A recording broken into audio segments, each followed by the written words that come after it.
Good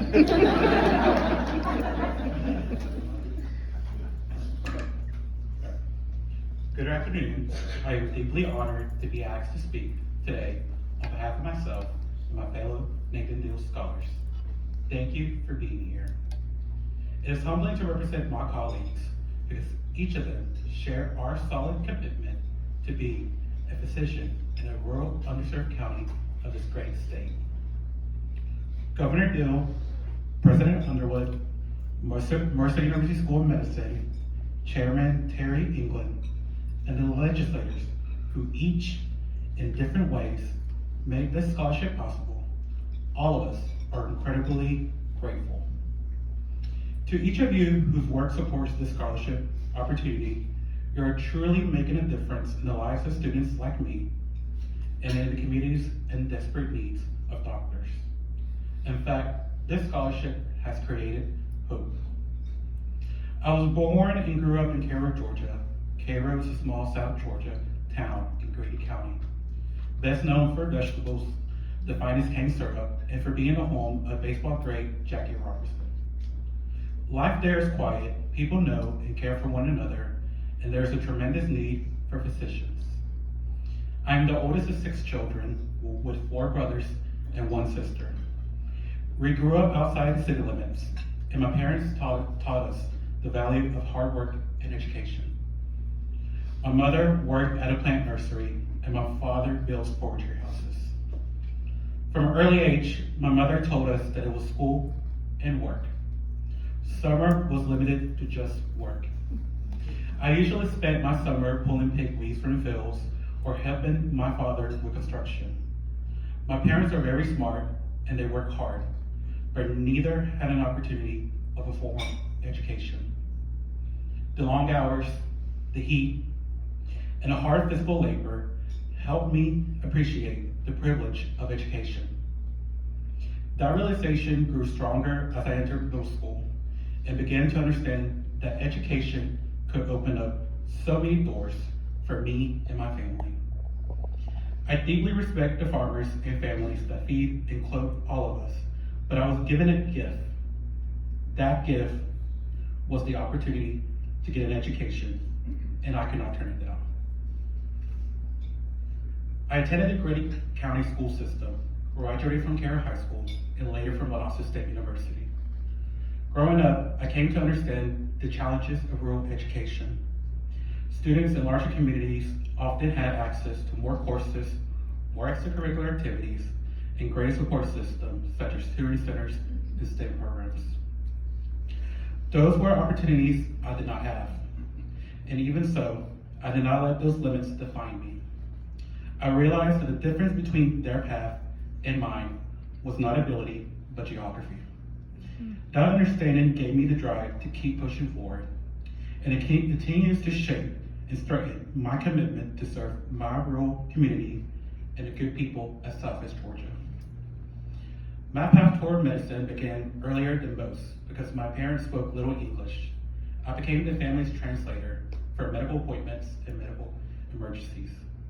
At first, it was simply a responsibility that fell on my shoulders. Over time, however, I began to understand how important it was for my family to have someone they trusted to navigate the healthcare system. After school one day, my brother Illian and I were talking. Suddenly, he froze with his mouth halfway open and his eyes glazed over. His lips moved faintly as he were whispering to someone that I could not see. He stared off at the sky, and about 10 seconds later, he blinked and picked up the conversation as though nothing had happened. I was barely 12 years old. No one in my family had medical experience, and at first, we just thought it was strange. That changed when it began happening more often, and it happened during soccer games, in the middle of a conversation with our friends, and even at school, where his teacher grew concerned. It frightened us because no one knew what caused those spells. At his annual checkup, my mother decided it was best to bring it up. Since I was the oldest and spoke the most English in our family, I went with her to explain what we had witnessed. The only problem was I did not have the medical vocabulary to describe what we have seen. I did the only thing I could think of, and I acted out his seizures so the pediatrician would understand. That pediatrician was kind, attentive, and cared. He watched carefully as I demonstrated Ilian's movements. That moment has stayed with me because it showed me the power of communication and the immense importance of communication in medicine. After many tests and a referral to a specialist in a nearby town, Ilian was diagnosed with epilepsy. The next challenge was that the nearest doctor with the expertise needed and who was on our insurance was in Macon. Macon is 154 miles one way from Cairo. The long drives, the car troubles, the cost of gas, and the hours spent in waiting rooms were just some of the barriers we faced to get him proper care. Even as a child, I wonder how an insurance company could limit a patient from seeing a similar doctor in a nearby town. Did they not understand, or did they not care that people will grow sicker or die due to lack of access? It also helped me realize that rural areas lack many types of physicians and face greater challenges in accessing healthcare compared to urban areas. None of the doctors looked like my family or spoke any Spanish. A translator had to listen on the phone, which made appointments take much longer. All the patient instructions came from that distinct voice on the phone. Though necessary, it made connecting with a doctor even more difficult. That experience taught me just how important and therapeutic the doctor-patient relationship can be.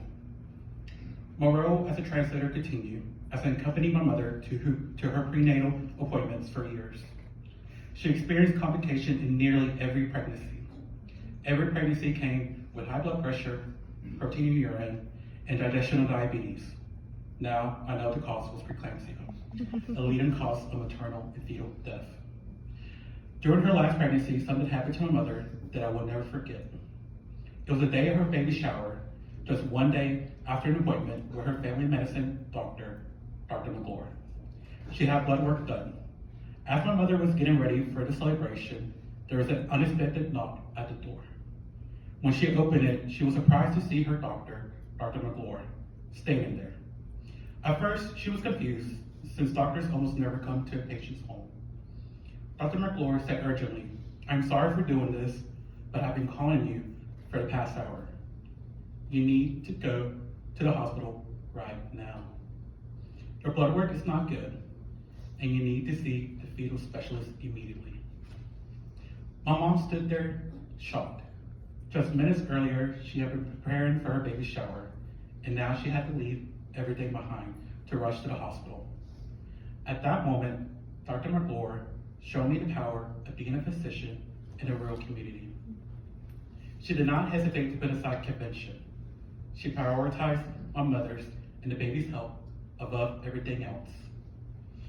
I will never forget how vulnerable my mom felt that day, and how it became my job to calm her while also speaking with the doctors on her behalf. I tried to reassure her that she was in good hands, and even as I was scared myself. Thanks to the care she received, Dr. McClure, who takes great care of expectant mothers, and the maternal fetal specialist, my mother gave birth to my little sister after 5 boys. It felt like a happy ending to years of worry and loss, which included 1 miscarriage. Still, I realized that in many ways, we were privileged to receive the care my mother needed. In rural areas, if there is care, it must be good care, with well-trained doctors. Just as important are doctors who care, like Dr. McClure. That is what this scholarship is accomplishing. Those experiences taught me that medicine is more than prescriptions or procedures. It is about meeting patients where they are, recognizing their fears, and walking with them through uncertainty. They also taught me the resilience and responsibility at a young age. Those years were the beginning of my journey into medicine, even before I had the words to describe it. To be a Nathan Deal Scholar, it is both an honor and a responsibility. It allows us to devote ourselves to education while preparing to get back to towns like Cairo. While doctors are few, to get back to healthcare where doctors are few and needs are great. Congratulations to the new scholars recognized today. Welcome to this community of students committed to service, leadership, and excellence. It is a privilege to share this honor with you, and I hope you will carry it with the same sense of gratitude and responsibility that I do. President Underwood, your leadership has allowed the medical school to lead the way in opening doors for so many deserving students. I am honored to be a Mercer University School of Medicine student, where everyone is expected to live our mission of service to Georgia. Governor Neal, the legacy you created will extend far beyond this generation, reaching families and communities that may never know your name, but will feel the impact of your leadership. Finally, I want to thank the families, friends, and mentors who have supported us. Your encouragement and faith are part of this achievement. None of us stand here today alone. We stand on the shoulders of those who sacrificed, who believe, and who made it possible for us to pursue our dreams.